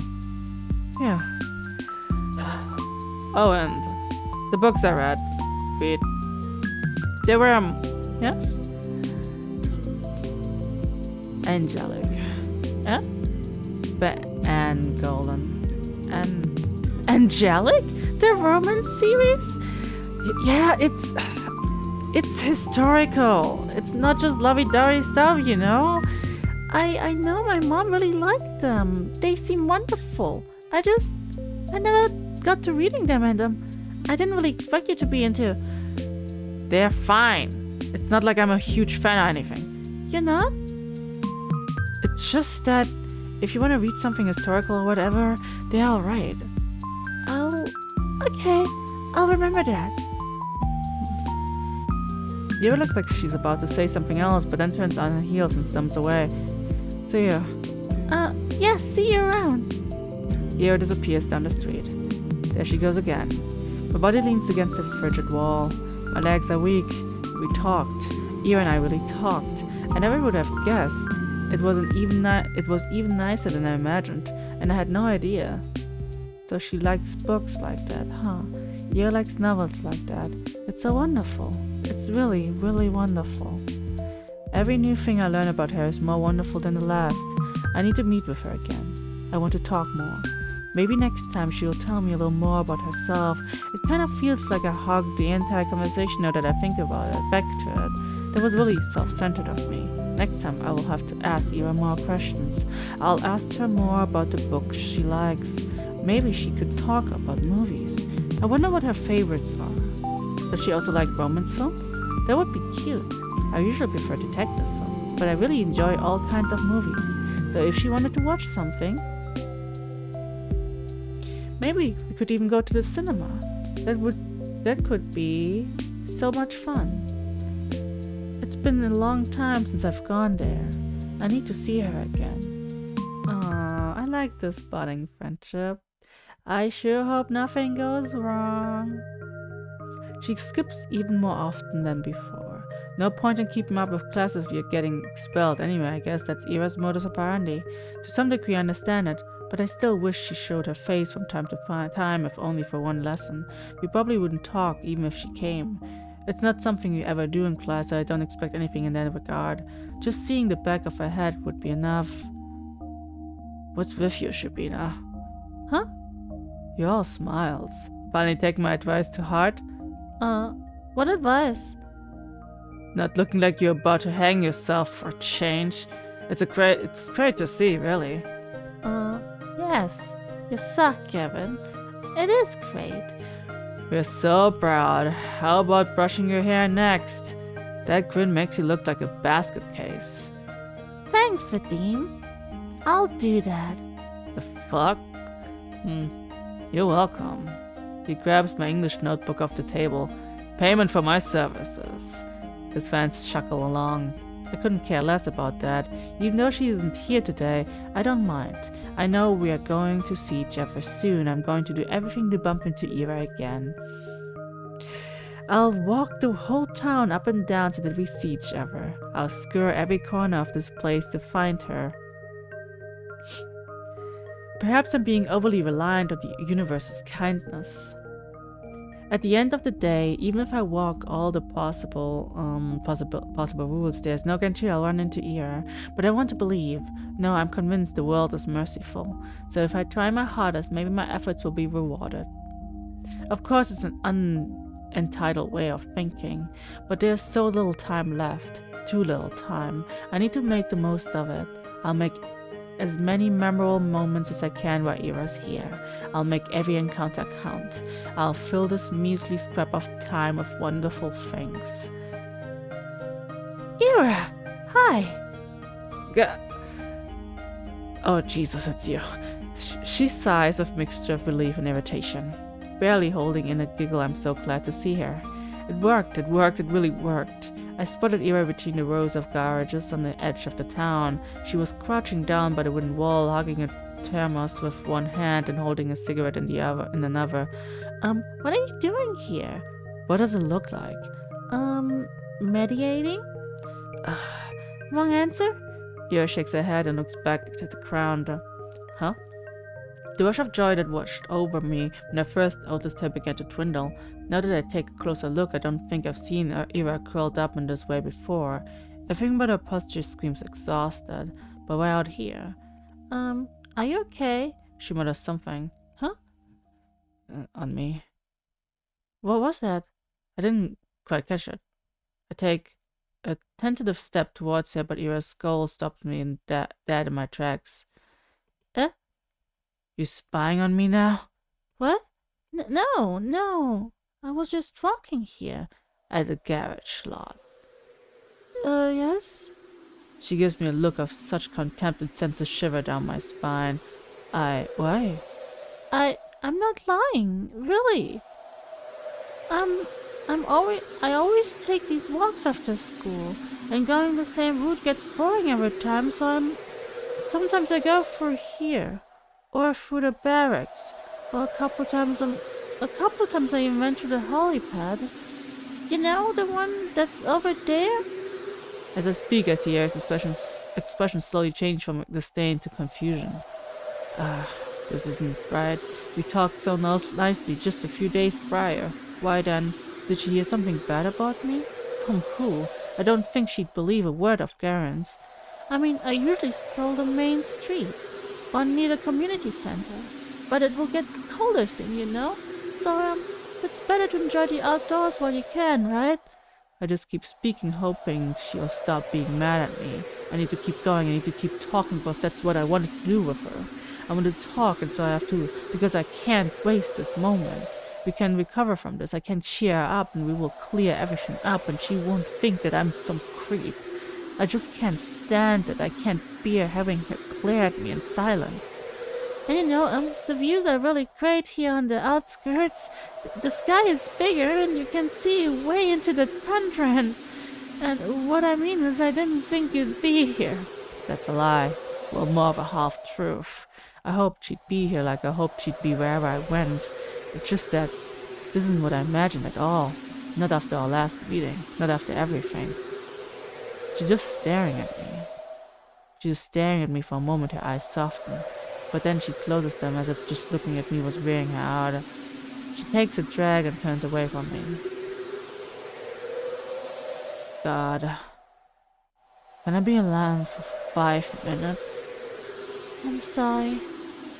I wait for her to respond with something like, why are you apologizing? Cut it out, or even just whatever, it's fine. But she doesn't say anything. I'm sorry. I'll be going then. Goodbye. Silence. I walk away. Cold wind blows in my face. The mounds of snow on the garage roofs look smooth and soft. When blizzards hit, they'll get completely buried. I'd like to have a snow hill from over me too. They look cozy. Actually, I wonder what Ira carries in her thermos. I guess tea would be an obvious answer, but what if she's one of those people that like to have some warm soup with them? That would be cute. I should have asked her about it. I feel like I'm going to cry.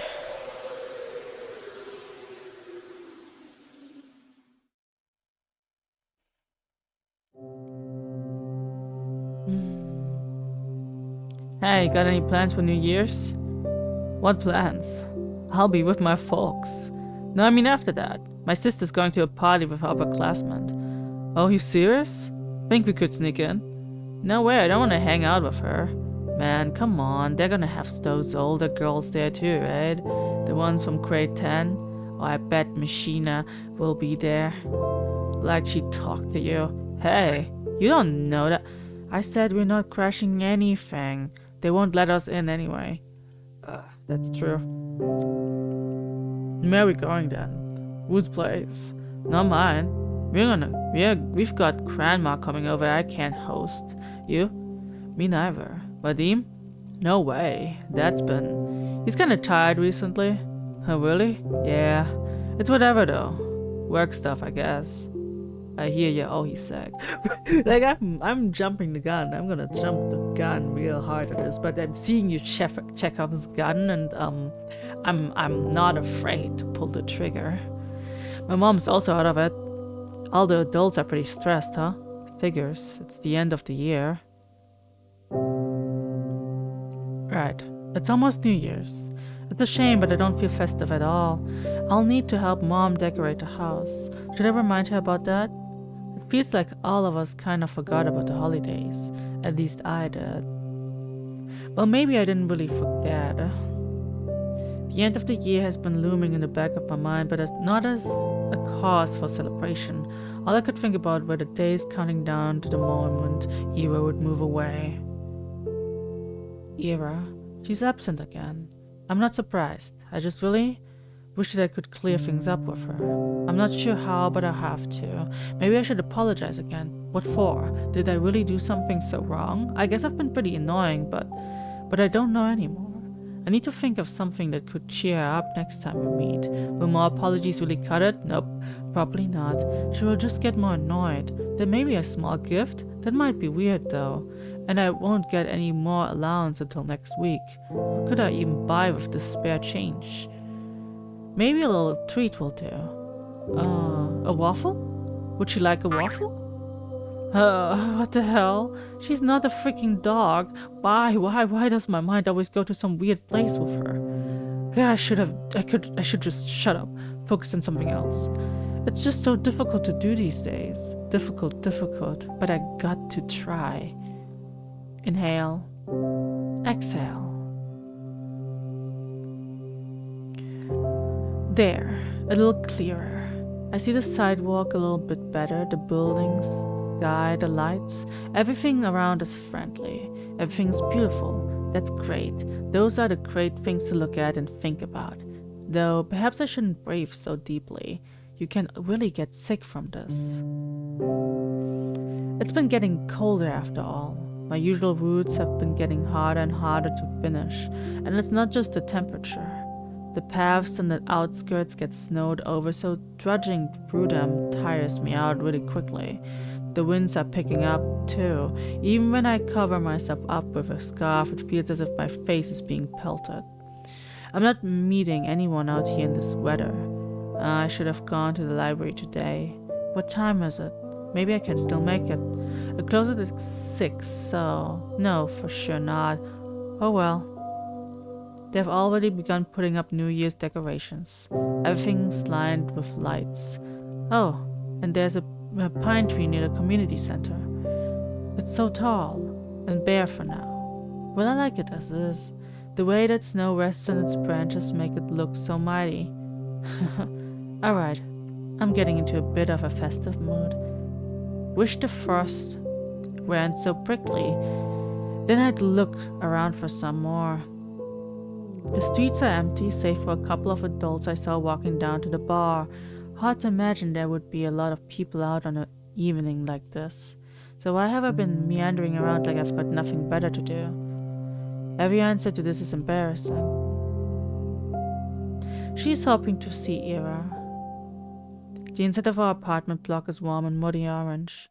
There's no elevator, but then again it's only 5 floors. I make my way upstairs. An idea is forming in my head, an obvious solution to the problem I've been having. It's perfect. I have the perfect plan for the evening. There's our door. It's kind of uninviting, but that's just my opinion. I bet that guests find it quite welcoming, though judging by how quiet it is, I turn the key and enter. The only sound is the faint muttering of the TV coming from the living room. Yes, thank God no visitors today. I hang my wet coat up to try, take off my shoes, and quietly go down the corridor. Hi, Dad. Hello. I don't even stop to peek into the room. I won't see anything I haven't seen before. At least tonight seems like it will calm.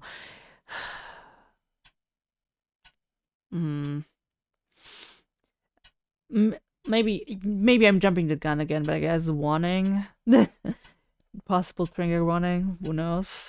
Just in case. I wash my hands. When I exit the bathroom, I hear a soft voice from the kitchen. Out with friends again? Hi. Mom nods her head, staring in front of her. She's smoking again. I go in and open the window, then turn on the light. She squints from the sun brightness. You want some tea? I'm setting the kettle. She shakes her head. I sit opposite her and wait for the water to boil. She's not saying anything and neither am I. It's not awkward per se. I just pick at the oilcloth and swat away the smoke that occasionally drifts in my direction. We're both used to this kind of thing in our own way. Even so, I go to my room as soon as I fill up the teapot. Okay. I don't like locking myself in here. I do it every time, and every time I'm swamped with nasty thoughts. Can't even spend some time with your own mother. You run away from her even though she has it so hard, so hard. You traitor, brat, ungrateful filth. It's a kind of self-flagellation that goes nowhere. Do I think that if I badmouth myself enough, I'll be forgiven? This happens every time and changes nothing. It's pointless, so I direct my attention elsewhere. What was I going to do? What was I? Alright. I pick up a pen and start flipping through my notebooks. Ira asked me to write a poem. Just thinking back to it makes... She said it. She told me to. She liked it. Ira likes my poems. Nobody has ever said that to me before. Well, Tosia did. But that was years ago. That poem, the one that Garen read, what did she like about it? Maybe I should have asked. Where was it? That's it. Сырая черная земля, не обнимай меня так нежно. Не рви наряд свой белоснежный и спи спокойно. Только я буду царапаться и биться, а иней пусть себе искрится. И пусть летят по небу птицы, и светит бледная заря. Oh, damn it.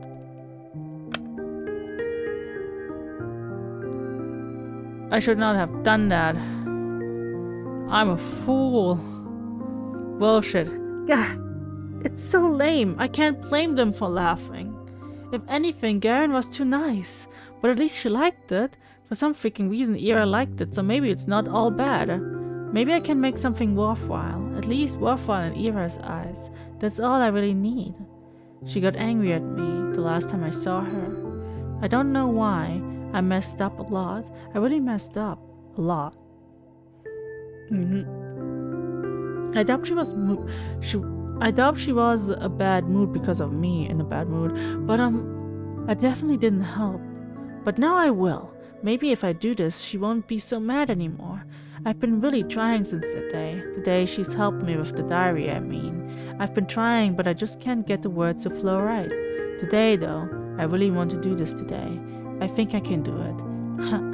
I'm like a kid that only does their homework when their parents yell at them. I don't even know when she will show up to school again.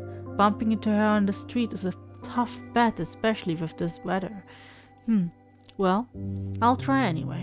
I've got nothing to lose. What's the worst case scenario? Appreciating gorgeous scenery? Oh, heaven forbid. I'm gonna enjoy this to hell and back. And then when I hand that poem to Ira, then it will all be worth it. Rooting for you, little Aja.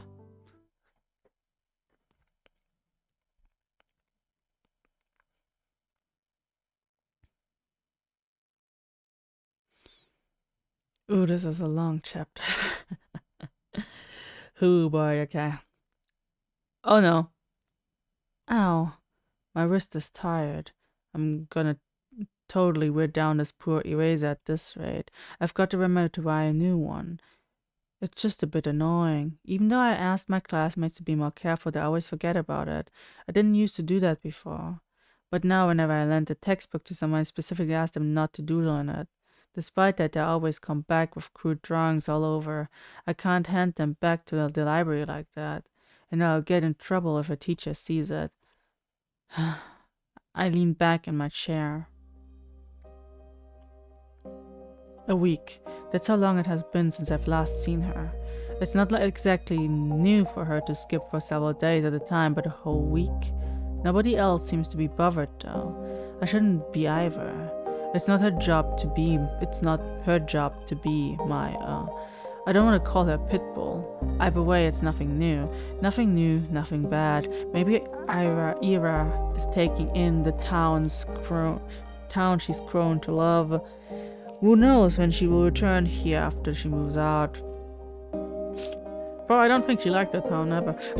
That's... yeah. I get that. I would do the same. But still, I just wish I could see her. Is she still mad at me? I really hope not. But if she is, I have just the thing to help it. That's right. It's done. I wrote Ira a poem. I wonder how she will react. I wonder if she will like it. I really hope she likes it. Maybe she'll smile. Or what if she gets flustered? That would be so cute. I wanted to see her make that face again. I keep walking around.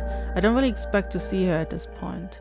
It just feels like a duty I need to fulfill, like a soldier patrolling up the streets. Whoa, that sounds pretty cool. And it's not like the weather is harsh all the time. Real colds will settle in a couple of weeks. The wind can get annoying after a few hours, but aside from that, it's bearable, it's pretty, it's all good. The main road, the two residential streets, the community center, the helipad, the garages, the parking lot, the school, the stadium, the research center, the kindergartens, the barracks. I've seen it all 1,000 times. Perhaps somewhere deep down I'm a little tired of this view, but I can't hate it, and I can't pretend like I won't miss it when it ceases to exist. When I finish school, I'll go to university. I'll tell everyone I'm from Wakuda, not Wakuda 5, because Wakuda 5 does not exist. People from Wakuda 5 do not exist. The ones outside will ask me something about Wakuda, the real Wakuda, and I will answer with zero hesitation. If I couldn't do that, I wouldn't be allowed to leave at all. To leave Wakuda 5, you have to deny its existence. I have to deny its existence no matter how much I want it to exist. I have to deny. I have to. Why? What? That's weird. That's odd. But it's tough. So tough that I'm not sure I'll ever manage. Realistically, I'll probably slip up and blurt out something incongruent. I do slip up a lot.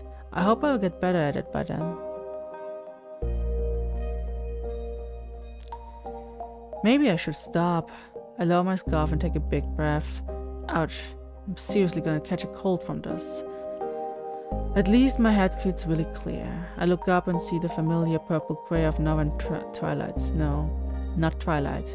Today is the first day of this year's polar night, so I won't see the sun until the tail end of December. It's nothing too bad. Personally, I don't mind the dark. Some people seem to get really depressed during this time, but I'm not one of those. If I stay out for just a little longer and wait for the clouds to clear, I'll see the stars come fully into view. It's a beautiful sight, especially from here, from the barracks, far better than that dinky silver of the sky I'd see from my apartment windows. I wish I could stick around for longer, but it's getting too cold. I start making my way back. The crapit rows of worker housing disappear behind bigger and bigger homes. There's that old playground just around the corner. That's right, we used to go there all the time with Tosia. Even back then it was kind of unpopular. They built a newer one just 5 minutes away, so we often got to have the whole thing to ourselves. I guess that's why we liked the place. Somehow today feels quieter than ever. I can hear a faint clinking sound as the wind passes through the swings that changes. I slow down. There's a figure sitting on the frozen merry-go-round. A drunkard? No, we don't have those kinds of people here. At least not out and about in the streets. The frame doesn't seem like it belongs to man either. I approach, gently making my way through the snow. My Valenki sink into it with almost no resistance, almost zero sound. When was the last time we've had snow this soft? I don't remember. But perhaps I've stopped noticing the crunch of ice under my feet. Perhaps it's me being too focused on the same person I've recognized. It's Ira. Uh-oh. Oh goodness. What happened, my baddie? Who did this to you? I will kill them. She's hunched over, elbows on her knees, hood down despite the cold. Her hair is tangled, half wet from the snow. What is she doing out here? Smoking or... Huh? I stop a few meters away. Ira's letting out a quiet, gasping sobs. Ira? She looks up fast as if jolted awake. Eyes red and puffy, face raw from wiping at it with her sleeves. There's a bit of snot on her upper lip. What do you want? I don't know what to answer. What do I want? All I can think about is how I've never seen a person look so small. Ira swipes at her eyes again, then stands. She stumbles a little, trying to regain her usual posture. What, another one of your hangout spots? Damn creep. Her voice cracks halfway through. Well, enjoying the show? I slowly shake my head. No, I just saw you. Yeah, rubs her nose in her sleeve again. Her hands are shaking. Then go back to wherever the hell you came from. Go home. Haja, this isn't for you. I take a small step forward. I want to say something, anything, but my head draws a blank. Before I can squeeze out a single word, Ira turns around and stumbles through the snow away from the playground. I can't even muster the courage to call out to her, let alone follow. I simply watch as Ira vanishes into the alley. If not for her footprints, I'd believe she was never even there. The snow keeps falling. A feeling I've long forgotten swirls inside me. I've learned to not acknowledge it, so it got buried many layers deep. The hollow space inside my chest grows darker. The sky is full of pinpricks. Oh goodness. The world is looking down on me, but not in the way other people do. It's kind and gentle, and I don't feel small in its gaze. Its eyes are pure and tender.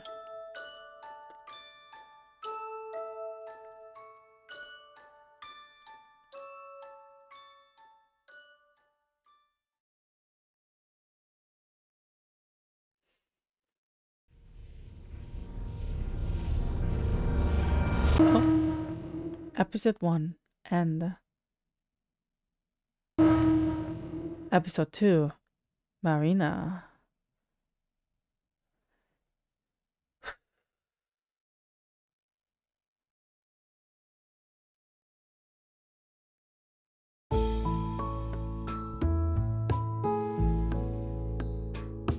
Well, I guess this is where we're gonna leave it.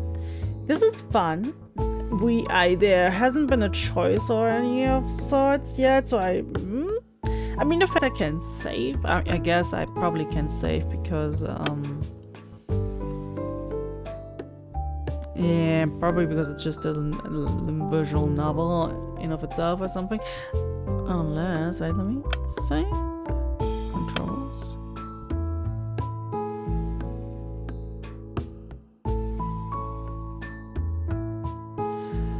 Okay. Yeah, return. Yeah, so I'm gonna leave it at that. It's been a good 2 hours. That's 2 hours a lot. I'm not sure how many episodes are there of it, but it's a fun game. I want a fun read. I like our little protagonist. She is a quirky little being, a very lonely being, and she is coping really hard with her current situation. And I'm pretty sure just because she seems to be a very unreliable narrator, that her situation is perhaps a lot more worse than she's allowing us to see right now. There's also something interesting going on with the very peculiar Ira or Ira, depending on how to pronounce her name. I will maybe find out and we'll maybe figure that out. No, we will see. I enjoy their dynamic. It's not a friendship. They are acquaintance in a way, but not close. And or a very lonely Aja wants bridge the gap somehow. But she doesn't want to feel lonely, so there's that. And yeah, I'm interested to see where this is going, because the person who kind of showed the light of her current life, her current situation, has disappeared, gone missing, and we don't know where she is, if she's okay or not. I assume she might be okay, if we believe the intro. Yeah, I think my voice will die otherwise. I might continue playing this. We will see. You won't know. I mean, I said the same about the date with death. I probably still will play it. It's given that the season 2 of that is also out. But it's a matter of if I want to stream it or not, because it's just a lot of this silly goober being silly and me just making fun of him. Yeah. That's it for now. I'm tired. I'm sighing. On the quiet corner of the internet, not doing much else. It's 4 a.m. in the morning. I will now go to bed. Goodbye. Bye-bye. Yeah, wait, I'm not a YouTuber. If you came here on accident, leave. If you're here on purpose, don't come back. Anyway, that's it. That's the first episode, I think. I will end it here. Night-night. Bye-bye.